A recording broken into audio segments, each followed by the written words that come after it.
TDP అత్యంత ముఖ్యమైనవిగా భావించే పార్టీ కార్యక్రమాలను ఎందుకో విశాఖకు అటూ ఇటూగా ముగింపు పలుకుతుంది.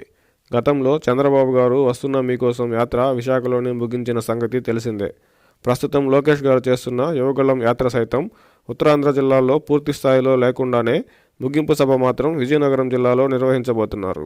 అత్యంత వెనుకబడి ఉపాధి లేక వలసలకు నెలవైన శ్రీకాకుళం, విజయనగరం జిల్లాల్లో యువగళం యాత్ర సాగకపోవడం ఖచ్చితంగా టీడీపీకి ఎంతో కొంత నష్టం చేస్తుంది.